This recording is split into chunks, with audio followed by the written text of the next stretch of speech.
15 years, the damage that load shedding has brought to this economy has been incalculable.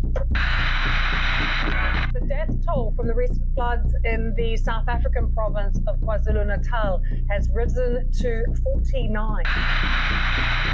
After a fairly subdued night, the Knysna fires have begun to grow again. We begin tonight with a nation already on edge in the coronavirus pandemic as protests turn violent. London's burning and no one seems able to bring it under control. You're listening to Off-Grid Survival, South Africa's first prepper podcast. And we are your hosts, Brett and Ben. Hi, Brett. How's it? Good to see you again. How was your travels down in the big city? Yeah, no, it's good to go down to Cape Town again. Got to see some family and friends that I haven't seen in quite a while. It's been a few years. And yeah, the one thing is, man, driving in Cape Town, I am not used to that. Up here on the Garden Route, it's so easy to just get around. But sitting in traffic, I do not miss that at all. Do they still have bridges that go nowhere?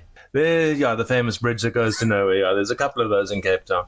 It all depends where you are, but yeah, those are still there. We went to a convention at the CTICC, had some fun there, meeting old friends. But yeah, otherwise, just hung around with people and chatted. Got to do the interview with Gavin, which is really cool. Yeah, I found it very, very interesting. He had some good points to ponder. Yeah, those knives of his are quite sharp, and he's got some very good points. Yeah, I really enjoyed that interview. It's one of the first interviews sit-down interviews I've done. I think it came out nicely, and yeah, like I say, he had some good points. Yeah, it's a very well-rounded from like personal protection and to just business in South Africa, and how with the mentality that we have, and he's got a very similar mentality, how we function in the world as it changes at the moment. Yes. Going more against our mindset. One of the things that he brought up a couple of times, which has stuck with me and which I really appreciated, was he talked about outcomes. What is your desired outcome for a situation? Yeah. Whether you're training or prepping, what is your outcome? And it's something I'm going to be thinking about a lot more personally as I prep. What is the outcome I want from my preps? Yeah. What is the outcome I want from doing something on my vehicle or training that I do? How will it help me in the situations that could potentially get into? Yeah. Yeah, having a lot of gear at home doesn't help much if you're going to grab a bag and leave. Yeah. Having no gear at home is no use if you're going to stay at home, Yeah. So you have to find that balance. True. Anyway, for the record, the date today is the 5th of May, 2024. And as I said last time, the world is getting weird, dude. South Africa is still gearing up for elections. I can't wait for the end of this month. I'm really tired of seeing all the ads. But it looks like there's a little bit of internal strife in Zuma's new party.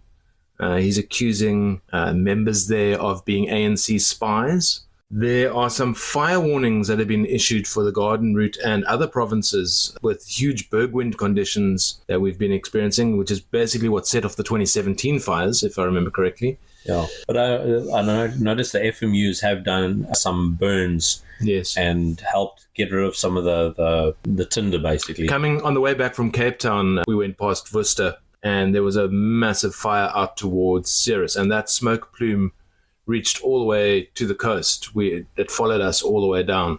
Yeah, and then back to the news. It looks like Shell is thinking about pulling out of South Africa due to fallouts with its BEE partner. That's something I need to check into, see what's happening there, because Shell's been a South African staple for many decades. Yeah. And then on an international front, apparently North Korea is supplying Russia with missiles that they are using to bomb Ukraine, which I think is a very interesting development. Yeah, if North Korea is starting to get involved in world politics, global conflict, then it's something we definitely need to keep an eye on. Yep, definitely. So, Brett, what are we talking about today? So I thought we would carry on with part of the subjects that we touched on last episode, and that is the choice of whether to bug in or to bug out. That sounds good. Would you clarify the terms for me and the listeners? So everybody, or most people know what bugging out is. Bugging out is when a situation gets to a point where it's no longer tenable for you to stay in your current location and you move to a new location, or you just get on the road. Bugging in is staying in your current location, staying at home, fortifying your home, and making it a stronghold, essentially. Okay. So can a person choose to bug in and then later bug out? Oh, totally, yeah. So it all comes down to the situation of what is happening. If you're in a situation like you were in the 2017 fires, where you have to get out, it's pointless bugging in. Yes. You need to get out. But if we're talking about a long-term situation where it is either a gradual or fairly rapid, Like COVID, where we had lockdown, you could, I'm sure there were people that did essentially bug out.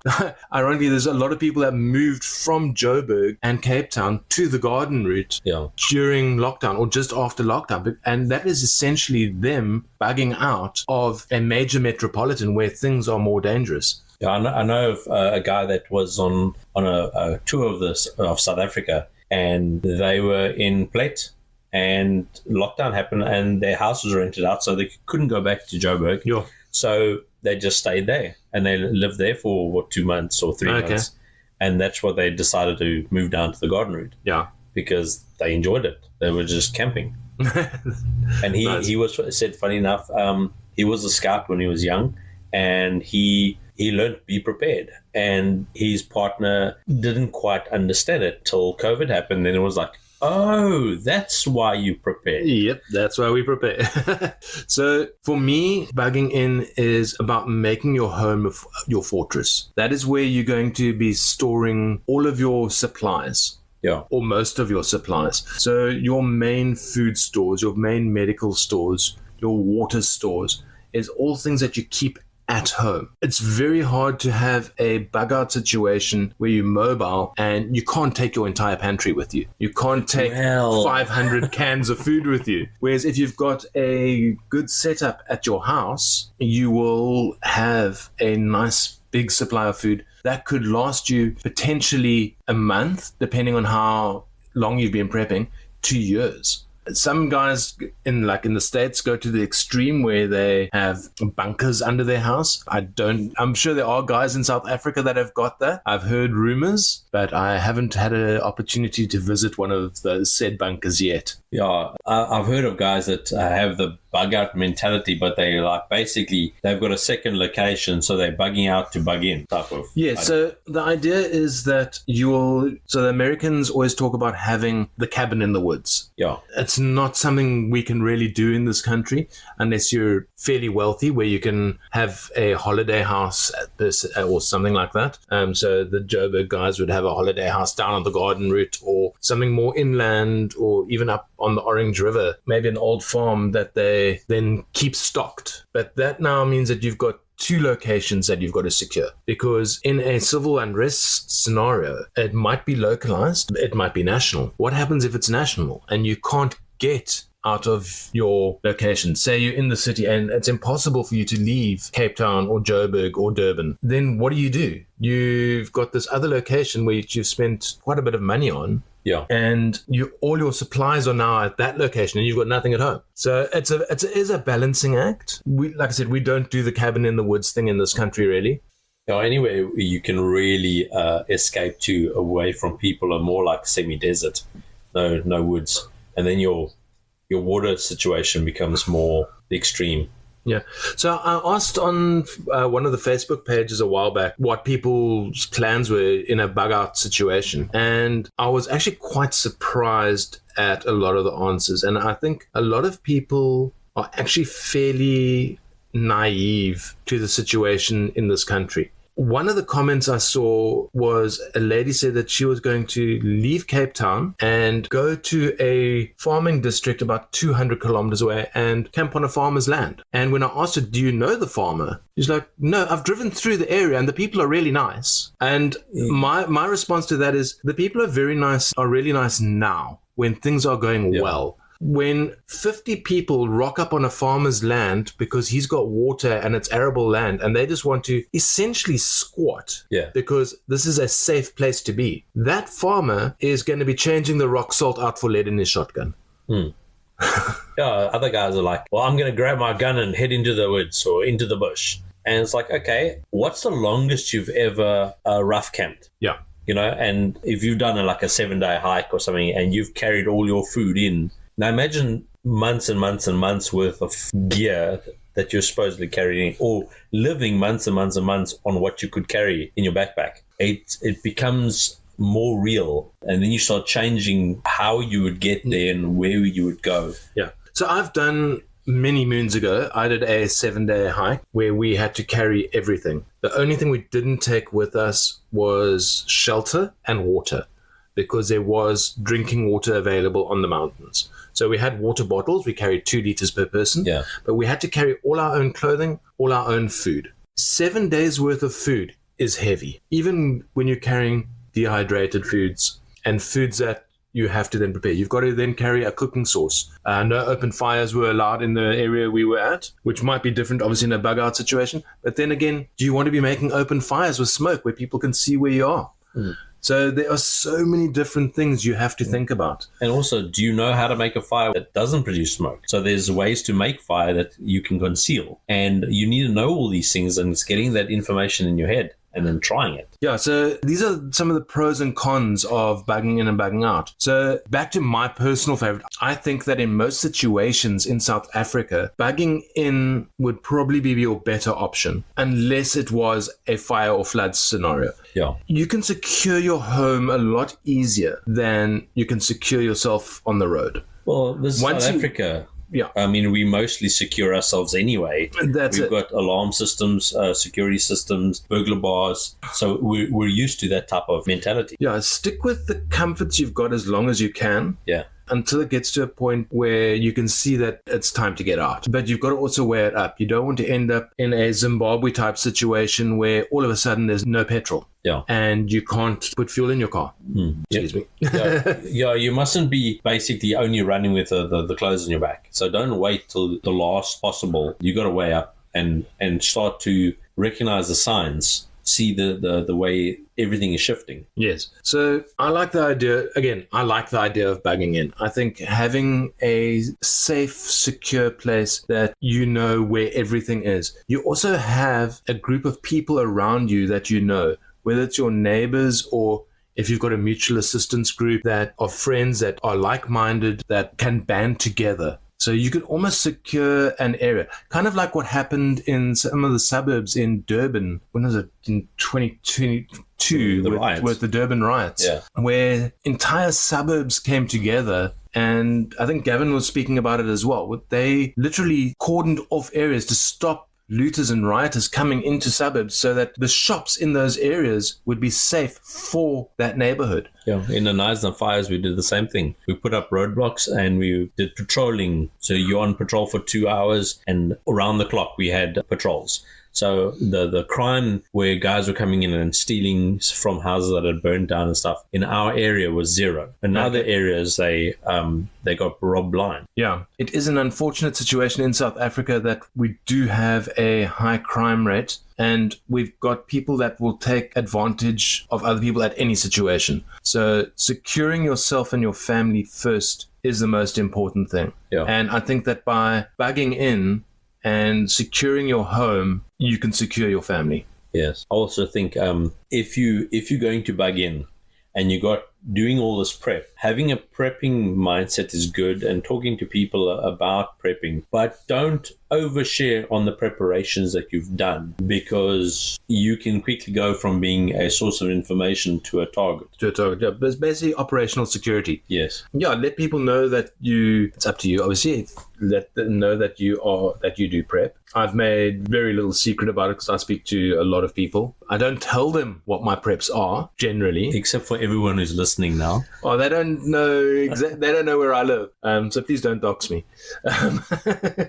Well, I don't plan on doxing you. Hope no one else will. But coming back to the bugging in, bugging out scenario, what do you see as the main benefits of bugging out versus bugging in?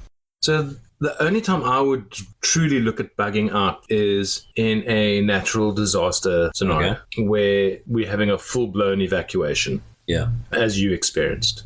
Yeah. If civil unrest gets to a point where I've got to bug out, yes, I do have places I can go. Do I want to go there? Not necessarily.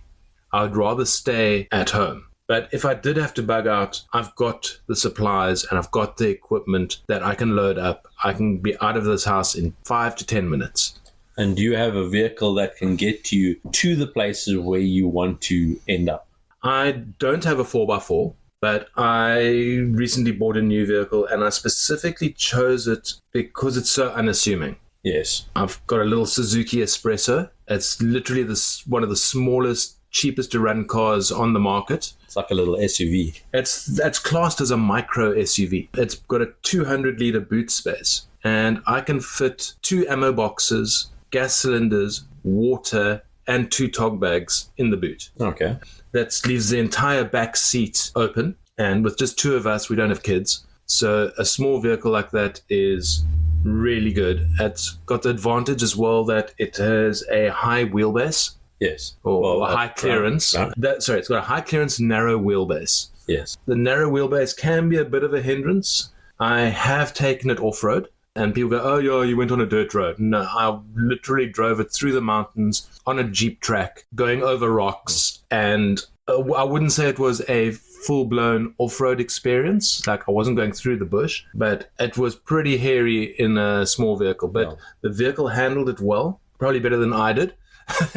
But it's a good vehicle. It's a lightweight vehicle. It's very light on fuel. Yeah. And from up here on the garden route to Cape Town, I didn't even use an entire tank of fuel. And it's got a 30-litre tank. Yes. So it's very economical. So for me, that's a good vehicle. For other people, I've got friends that have got Land Rovers and big Isuzu Bakkies, and that works for them. They can go places where I can't go. Yeah, they can load themselves down as well. Yeah. So you've got to look at what you want. As Gavin said, what is your outcome? What outcome do you want? Yeah. And mine is to get 2 people away relatively quickly and safely. Yes. Well, I mean, those little narrow cars are also nice for bus bikies because they go through places where you have to really push your way through with a 4x4. Yeah. And the more you impact nature, the more trackable you are. And so being able to push through little places and conceal your vehicle easily. So if you have a tarp or something, throw it over it, conceal the paint, and you can always come back to your vehicle later if you in that type of scenario. Obviously, if you're going to a farm somewhere or that, you're not that worried about it. Yeah. Do you stock fuel? Do you have a jerry can for fuel? I've got a spare jerry can, yeah. Okay. I don't have any fuel in it at the moment, but I do have a jerry can. Yeah. And I try and keep my tank no less than half full. Yeah. When I get down to half, I go and refill. Yeah. An idea to do is fuel doesn't keep for a huge amount of time. I think it's about 3 to 4 months it can keep in a jerry can with petrol. You can put a additive in that actually pulls the moisture out. But what you do is you fill your jerry can and you fill your car. Yeah. When your car is empty, you empty your jerry can in the car, take it with, fill the jerry can, fill your car. So it's the same fill up. And then what you're doing is you're replacing your fuel every time. Now, one of the interesting things with that, speaking about jerry cans, is that during lockdown, there was a ban on jerry cans. You weren't allowed to fill jerry cans at the petrol station. They weren't allowing people to use their jerry cans. It lasted about a week, and then the complaints got so much that I think the petrol stations just let people fill. The jerry cans were allowed from my experience, but you weren't allowed a full 5-litre bottles of stuff, and because they had a problem with people stealing, I think. Okay. And so you could go with an official jerry can, like a steel one or whatever, and get that filled, but they wouldn't fill your bottle. Guys used to go with like a 25-litre drum, one of those black ones. And they say, sorry, they're not going to fill it. So I think but this is where confusion comes in. The government had said, okay, no refilling of plastic containers. Yeah. People were rocking up with legit plastic jerry cans, and the petrol attendants who literally don't know the difference, because a plastic container is a plastic container, were then turning people away. And this is how things... I fill up more with an industrial type setting, so the guys have a better understanding. Yeah. But I saw guys being turned away where they could not fill their jerry cans for their generators. Yeah.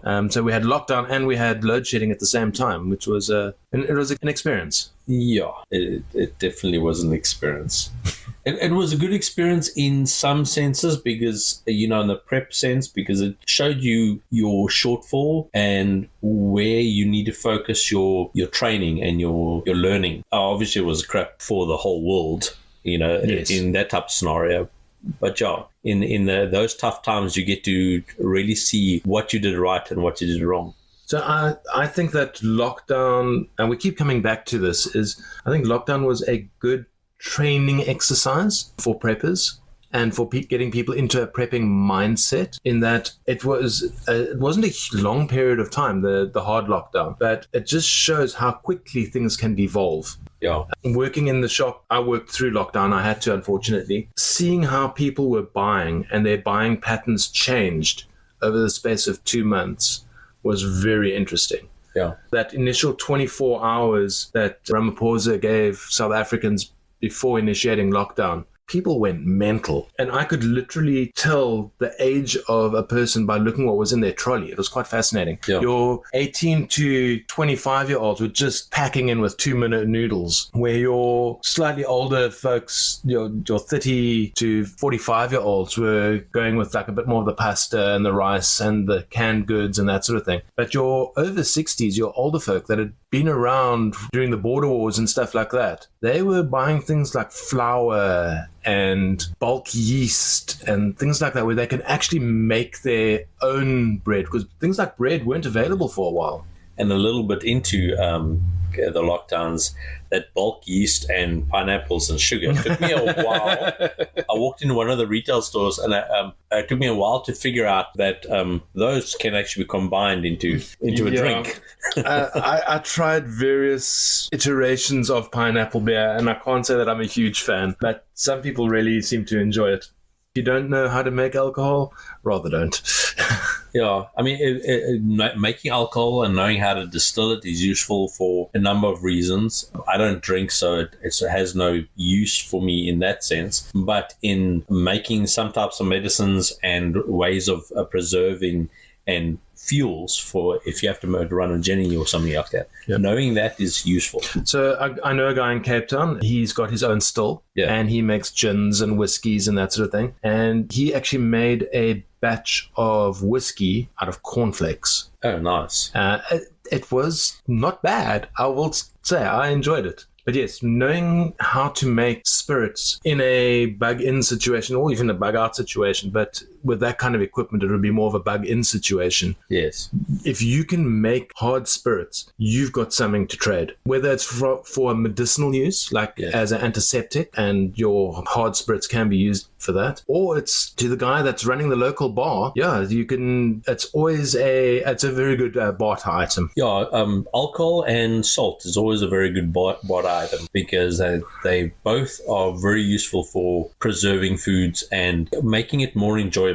So I've got something in my bug out bag that might surprise you. I've got Rizzler, Okay. and I've got cigarettes. Okay. I don't smoke, okay? But the idea behind that is I've got a 24-hour MRE that I built, Yes. and in that is a packet of cigarettes and a packet of Rizzler. If I'm in a bug out situation where I've got to evacuate, those cigarettes are as good as money. And why did you go cigarettes versus like a bag of BB Twak or Boxer or something? Well, you can trade an individual cigarette for something, Yeah. whereas a packet of tobacco is a lot harder to trade. Okay. You then have to portion it out. So that was my mindset. And did you go fancy cigarettes or just like the cheapest? No, just a pack of cheap smokes. Okay. Vacuum sealed in a little baggie in the bottom of the MRE. Very good. Yeah. I like that. Because, you can be at an evac site and you've all down on a field and you need something extra to eat, and there's a guy with a packet of chips and you go, dude, I'll give you 2 smokes for a packet of crisps. Or a smoke for a packet of crisps. And you've gained something, he's gained something. Everybody's happy. Tobacco is one of those things that is quite sought after. Sounds in like bad situations. That sounds like hostile bartering. Yeah, it works in prison. Well, I don't know much about being in prison, except for what I've seen on movies. Same here. don't get me wrong. So what cons do you see between like bugging in and bugging out? Well, obviously the main con with bugging in is that you are locked to a central location. And if the situation then does deteriorate even further and you can't get out, you're then stuck. So you're talking about like a permanent bug-in versus stay in place till you see. Because a lot of people want to run fast, and there are advantages to that, but there's advantages to staying in place, prepping longer and leaving. Yeah, like I said, with the advantage to bugging out is that in a evac situation where you have to go now, yes, you're ready to go. Yes, by having your bug out gear. But in a situation, let's go back to lockdown, like another lockdown happens. Imagine if you had bugged out. Yes. Then what? Now you're in the bush. Well, yeah, and your freezer full of food is at home. Yeah. So you've got to weigh up the situation. You've got to see what the outcome is going to be for you doing what you're doing. Yeah. And for me, bugging out is a last resort, not a first resort. I agree with that. Okay.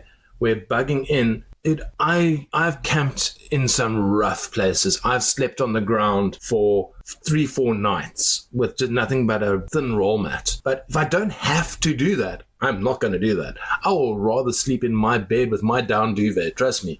Okay. And that is what you've got to weigh up. Like, do you want to have the comforts of home and the security of home? Yeah. Or do you want to have the security of being mobile?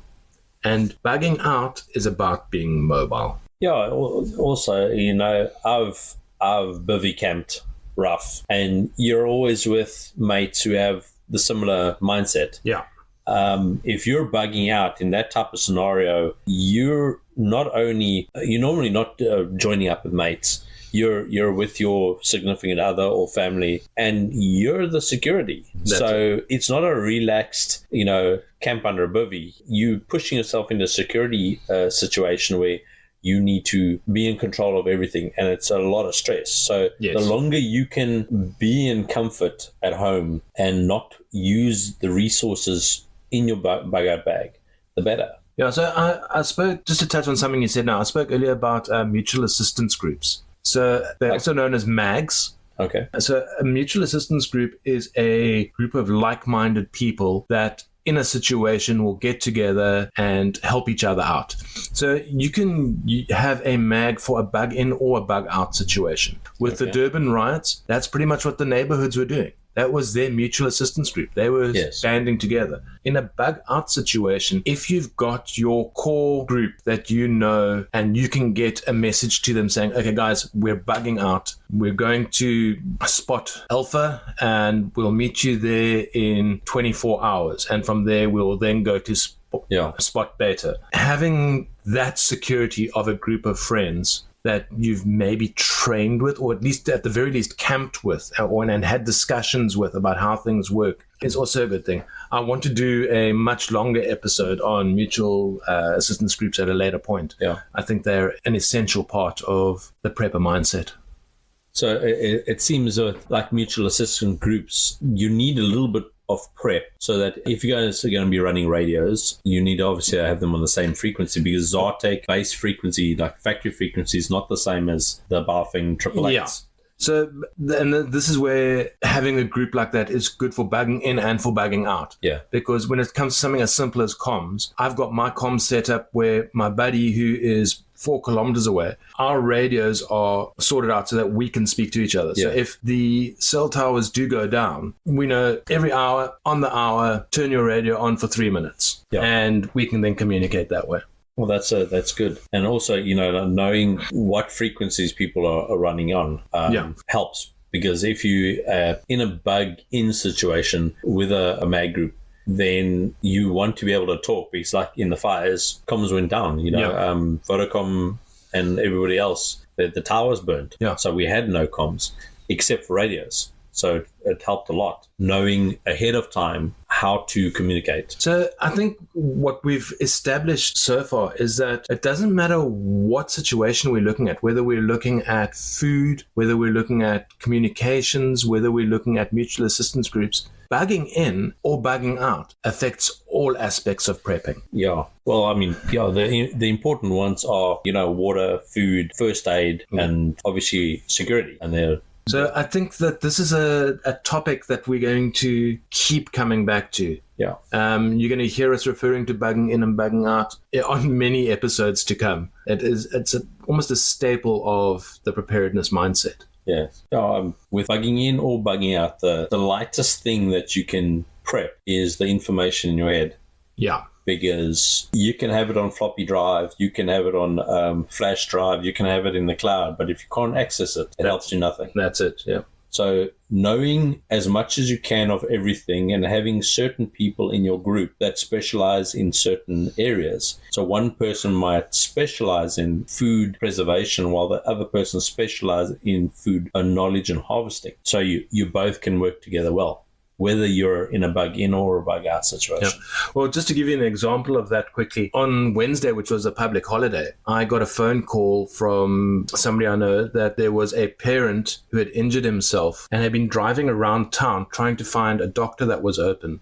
Yeah. And because it was a public holiday, the doctors in town were all closed. And he ended up having to come to my house to get first aid because there was nobody else that he knew in town that could help him. He then had to go to hospital in George. Yeah. But he could come to me because of a group of people that he knew that got him in touch with me. So, yeah. Yeah, well, that's one prep everyone should do, whether you believe in prepping or not, is do a level 1 first aid course. It is essential. Because even if you go into hospital, knowing how to stop bleeding, I've had a situation taking somebody to a hospital for a dog bite and a broken bone from the dog bite. Yep. And in the hours and hours and hours of sitting waiting, infection pulled into the bone. Instead of we just deal with it straight away. So now I don't, even if I'm going to the hospital, I deal with it first and then get to hospital. Hospital is where you're going, but you have to first aid first. Yeah.